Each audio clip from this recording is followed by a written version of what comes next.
everyone, this is your biology class. I'm your teacher Seema Treja. Student, in this lecture we are going to start the new topic, that is life processes. When we talk about life processes, important question come in our mind: what is alive and what is not alive? If we see all around, what we observe in nature, lots of things around us showing movements. जैसे dog is running, cat is running, cow chewing cud, men loudly shout on the street. So these are the movements which are shown by different organism in nature. We can also see birds flying in the air. So what about when one is sleeping? Are they alive? Yes, they are alive. How can we say the person is sleeping and he is alive? Because they are showing breathing movements. Then what about plants? How can we think the plants are alive? They are green. They also show growth movements. Growth is visible in case of plants.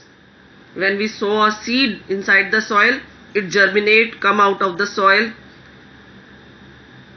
Growth takes place and it converted into a tall tree. So growth movements are visible in case of plants. So we can say they are also alive. Some animals, when breathing, they do not show any kind of visible movement. So the movement is not only a criteria for defining life, that something is alive or not alive. Only on the basis of movement we cannot say this. Now we talk about the molecular movement. Is the molecular movement is the defining property of life? If we discuss this with various scientists, they say yes, molecular movement is the defining property of all living organism. Scientists discuss this with the concept of viruses. What are viruses? Viruses are the very small organism present in nature. We keep the viruses sometimes in the living category and sometimes in the non-living category. Outside the living cell, they are non-living. We can crystallize them like the sugar crystal. We can filter them like the tea. So we consider them non-living when they are present outside the living cell. But when they enter inside the living cell, they show all the type of life activity as the living organism perform. They can reproduce there. So viruses are living as well as non-living. If we put them, if the viruses are present inside the living cell, they are showing all the living activities, but when they are present outside the living cell, they are not able to show any kind of activities.